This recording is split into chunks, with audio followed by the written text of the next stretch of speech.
Magandang araw mga kaibigan. Bigyan natin ng reaction opinion itong post ng Masang Pilipino. Pahayag ng Pangulong Marcos Jr. sa pagtaas ng langis. Sabi dito, Pangulong Marcos sa pagtaas presyo ng langis. Ano daw? Wala tayong magagawa dyan. Parang nung mga bagyo, anong gagawin natin? Kudkud sa ulo. Ito parang pares din. Wala tayong magagawa dyan. Bahala kayo sa buhay nyo. Inamin ni Pangulong Ferdinand Marcos Jr. na limitado ang magagawa ng pamahalaan upang mapigilan ang pagtaas ng presyo ng langis dahil nakaasa ang Pilipinas sa inaangkat na supply at nakadepende ito sa pandaigdigang merkado. Ito ang kanyang pahayag. Sa pagkain, mas marami tayong magagawa. Naghanap kami ng paraan para ibaba ang presyo ng pagkain. Yung langis, wala tayong magagawa dyan. Pero at least, yung supply, tinitiyak natin na magkakaroon. Dagdag pa niya, patuloy ang paghahanap ng pamahalaan ng alternatibong mapagkukunan ng langis bukod sa Middle East upang masigurong may sapat na supply ng bansa. So, kung minsan, kung leader ka, bantayan mo yung words. Una, yung sabi niya, everything is normal. Ang sama ng dating nun sa taong bayan. Kaya kahit ang mga senador nagrereklamo na it's not normal anymore, krisis na tayo. Sila sa palasyo, wala pang krisis, normal pa rin. So, hindi sila marunong mag-communicate. Ito na naman, wala tayong magagawa sa pagtaas ng presyo ng langis. To me, although totoo yun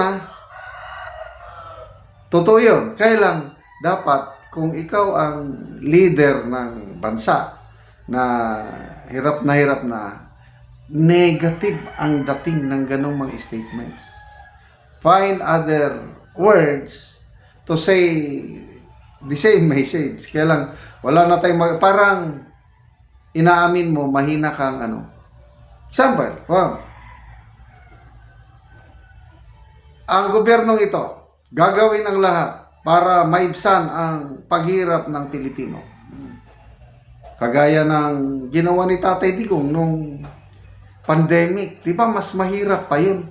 Kaya lang, nung pandemic, hindi ako nakaramdam ng takot whatsoever o pag-alala on how the government is handling the crisis. Dahil alam ko, madiskarte si Tatay Digong. Ang inaalala ko yung personal na ko, baka bigla akong tamaan ng virus. Yun ang inaalala ko. Kaya lang, as far as government response, panahon ng pandemic, saludo ako. So, dapat hindi sinasabi lantaran na ganyan, walang magagawa. Kasi, para bang defeatist attitude na yan. Diba? O, tingnan natin ang reaksyon ng taong bayan 72,000 ang nag-react. 54,000 ang tumatawa, 12,000 ang galit. So, ang negative is 66. 3,900 lang ang nag-like.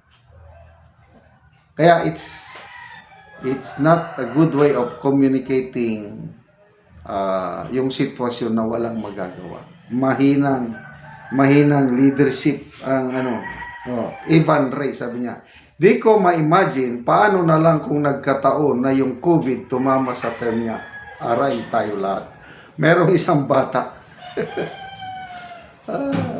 Yung young vlogger pa, sabi niya, hindi na sana tayo naghihirap ngayon kung si PBBM ang presidente nung panahon ng COVID. Bakit? Dahil patay na tayong lahat. Nako, maswerte pa rin tayo na nagkaroon tayo ng isang Tatay Digong nung panahon ng pandemic. Dahil, again, madiskarte ang ating Tatay Digong.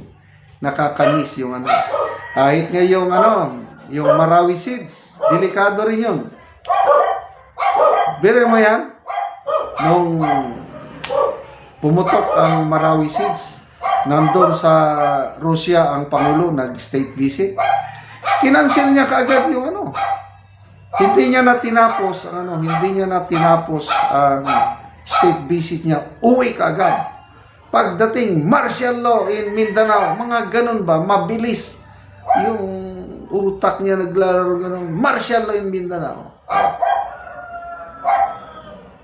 Yung ISIS, yung problema ng ISIS sa Iraq and Syria, it took them 5 years to control yung ISIS, to defeat ISIS. Sa atin, it took us only 5 months. And that is because of strong leadership ni Tatay Digong. Malala ko pa noon dahil palagi ako sa Marawi nung kasagsagan ng gera, nag-deliver kami ng mga pagkain sa mga sundalo, pagkain sa mga evacuees. Nako! Pero may na, frontline, pumupunta ang commander-in-chief. Kaya high moral ang mga sundalong lumalaban, no? Dahil alam nila yung commander-in-chief niya nasa likod lang. Hindi siya payagan sana ng mga military commanders. Sabi niya, no! My men are dying in the field. I should be there to boss them up. Ganon.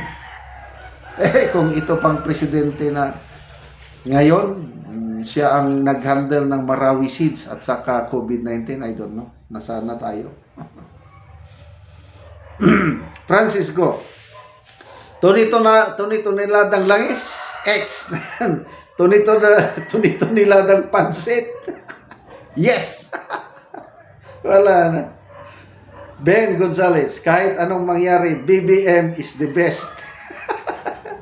Sarcasm ito.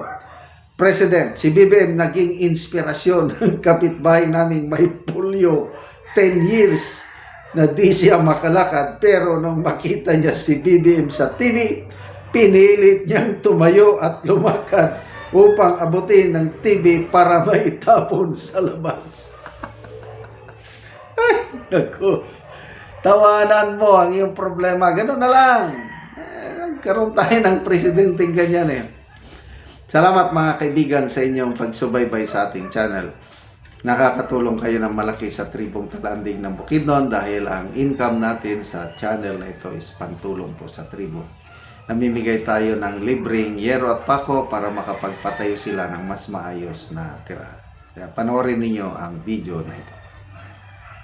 Karon mo na nag-atop sa natagaan na mong gero, so mag-atop na rin siya karon.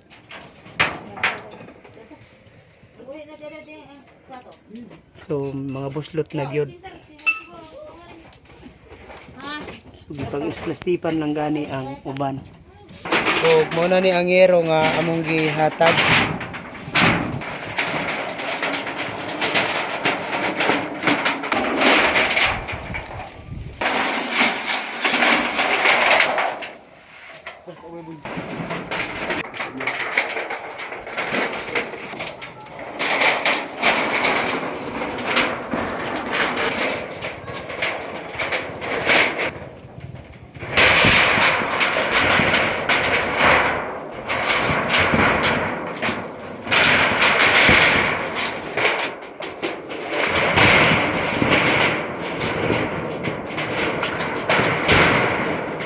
O karon humanagid sa pag-atop ang among ginahatag nga yero.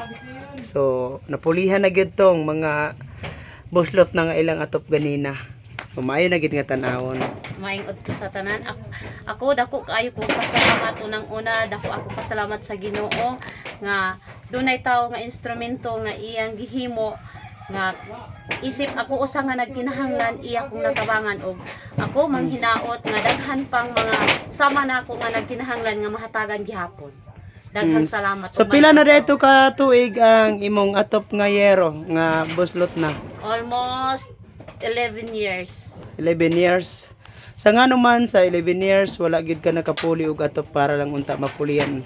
Tungod sa kalisod nga ang pagkaon ra gyud mo ay among afford nga mo'y among masiguro gyud nga bisan og nagkabuslot ng ang among atop na dili gyud na mo mapulihan tungod kay pagkaon man gyud ang among ma-priority. So salamat kaayo.